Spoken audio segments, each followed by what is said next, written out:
What up, everyone? It's Vern here from Cinema Recall Podcast, doing a really short video of some of my famed treasures in physical media. I know that everyone's going more towards streaming stuff, but I do have a few items here that I still own, and I want to share with them for you right now, for you collectors out there. So here we go. No special order. First thing I'm going to show you is my Josie and the Pussycats vinyl record from Mondo. I'll open it up so you can see that. Look at that. Very cool. Love the soundtrack. Love the movie. I love how the soundtrack album looks. This is a very cool looking vinyl. Got all the songs from Josie and the Pussycats. Three Small Words. Pretend to Be Nice. A lot of great tracks on here. I love every song on here.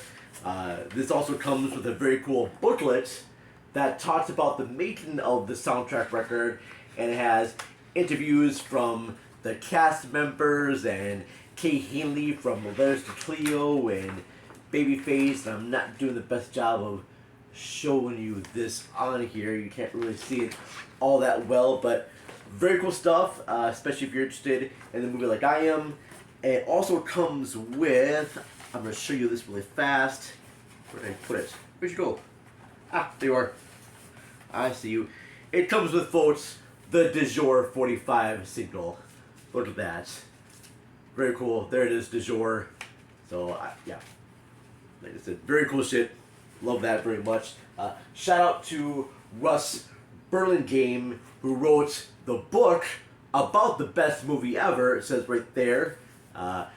The soundtrack album came with this cool little bookmark, this ticket bookmark that I'm using as a bookmark for the book itself. Or maybe, was this part of the book or part of the movie? Maybe this was, no, this is part of the book. But still, look at that, this cool little concert ticket bookmark. But yeah, definitely recommend reading this book, best movie ever. All about the making of this movie, and Russ goes into big details about the making of this movie. Talks to everyone, not just the main cast members and the people involved in the soundtrack, but people who had small parts in the movie and extras and whatnot. Very, very well detailed book. Yes. Alright, so moving on from Josie and the Pussycats, I am going to show you another great soundtrack album that I like. If I can find it here, it is my Once Upon a Time in Hollywood soundtrack. And I'll open up that for you right here so you can see. And what I love best about the Once Upon a Time in Hollywood soundtrack is that it sounds like I'm listening to the radio from the late 60s. And it's got DJ announcers on there, and it has old ad spots for products and old trailers for movies and TV shows and just some really great songs. The only thing I don't like about the soundtrack is that the soundtrack does not feature the Rolling Stones jam, Out of Time, which I thought was a pinnacle point to the movie, and I thought they would have gotten that song on the soundtrack, but they don't. But it's still a good soundtrack. It's got a lot of great jams in there, but it is definitely the audio ad spots that I really enjoy very much. Like the Tanya Butter one, and there's Heavenly Fragrance. There's like Angel something fragrance, which I can't think of right now off the top of my head, but can I get this in there? What's going on here? Okay, so there you go. Did I show you this other thing here? I love the fact too that it comes with all these great photos. If I didn't show you that. And it's for this is probably close to being one of my favorite Tarantino movies next to Kill Bill 1 and 2. I think his best movie by far is Jackie Brown. That is probably his best, but this for me is pretty close. I mean, even the ones that he says are bad, I still enjoy very much. So there you go. That's my Once Upon a Time in Hollywood soundtrack. Got one more of the vinyls to show you here. I'll be fast with this. This is the album from the Chromatics called Night Drive, and listening to the soundtrack feels like I'm watching an 80s noir giallo film. It's like if Michael Mann and Dario Argento got together in the 80s and they made a movie, this would be the soundtrack for it. Especially if you combine like Thief and Deep Red, put those two together in a way. Blood and Black Lace, Mario Bava's featured Blood and Black Lace, and put that with the David Fincher film. And just, yeah, really just great style, great songs all together. I love Night Drive very much. Healer is a great track off of this. There's another track, if I can't find the name of it, I wish I knew the name of it. Yeah, it's called The Killin' Spree.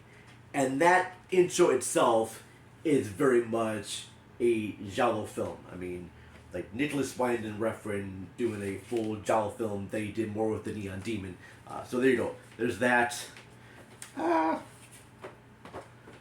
put this back in here. Okay. And the other albums look the same way too. I think they both have the same artwork. I really just dug this artwork very much. And I do think, I gotta be careful with this stuff here, that the record itself looks so freaking cool. Look at that. The swirls right there. That's so freaking awesome. So, love that. Alright, put that back here if I can do this right. I know the whole video is going to be me just trying to put together how to put vinyl back into the sleeve. So there you go. Night Drive. I just love that artwork right there. I could frame that on the wall. It'd be epic. Alright, so moving on from there to my movies. I have with me right here my Laserdisc special edition of Fantasia.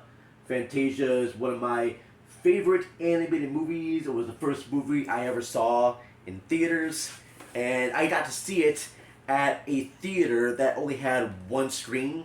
And it had its own actual pit near the end of the stage, and I swear when I was watching the movie, I thought I saw the shadows of the musicians. I thought there were actual musicians there.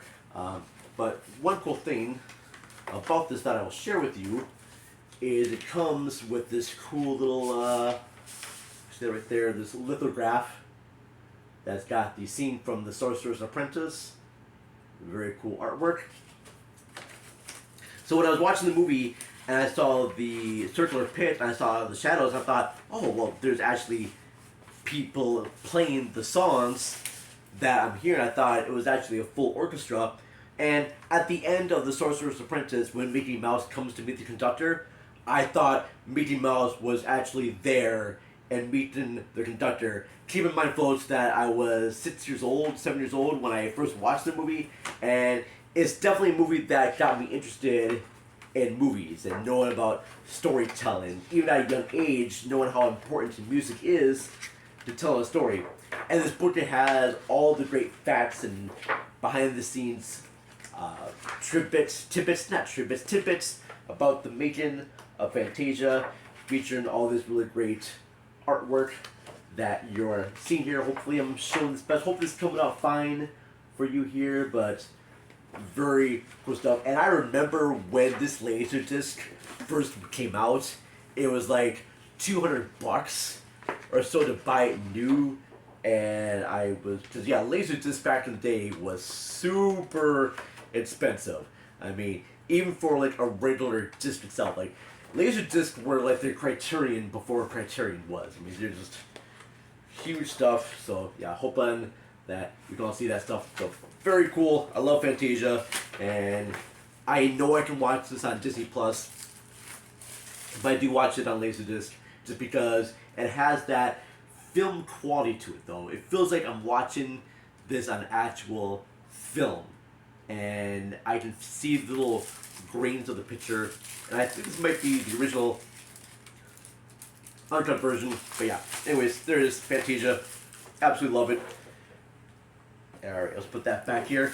And my last thing that I am going to show you cats is my DVD of Grindhouse. And while this is the double feature from Quentin Tarantino and Robert Rodriguez. And what I love best about this is that, here you go, I have a choice here. Now, I can watch either Death Proof by itself, I can watch Planet Terror by itself, but I can also watch the both double feature movie the way it was meant to be seen in theaters as well. So if I want to watch the full version that has all the fake trailers and whatnot, I do pop on the Grindhouse feature. This is what I play for friends who have never seen this movie before.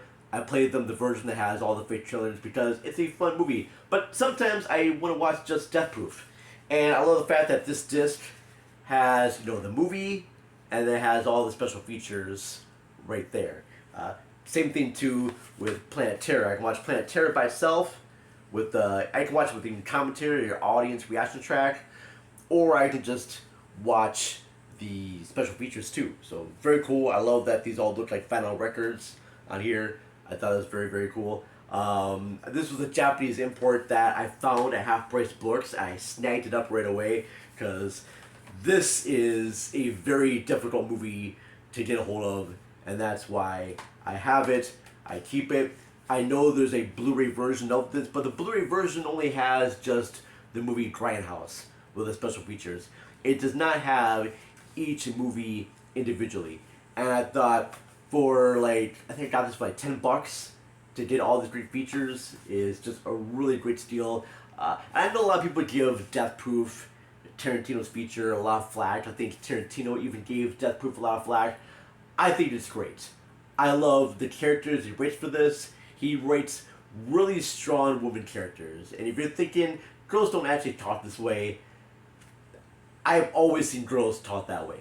Always. From my friends hanging out, they always talk that way. So, very cool. And of course, I love Planet Terror. I don't know which one I love more. I love them both equally. I love Cherry Darling. I love the sleaziness of both of them. So, there you go. That's my physical media collection. What do you think, folks? Should I do more of these? Do you have any of your own favorite items from physical media that you want to share? Please leave it in the comments. Don't forget to like and subscribe to our channel. We'll hopefully be back with some live podcast shows hopefully soon. Don't forget to follow us on all your favorite social media apps. We're available most everywhere. Just search cinema_recall, or on your little beep up boop up boop, type in the internet machines, just type in cinema recall. We're there.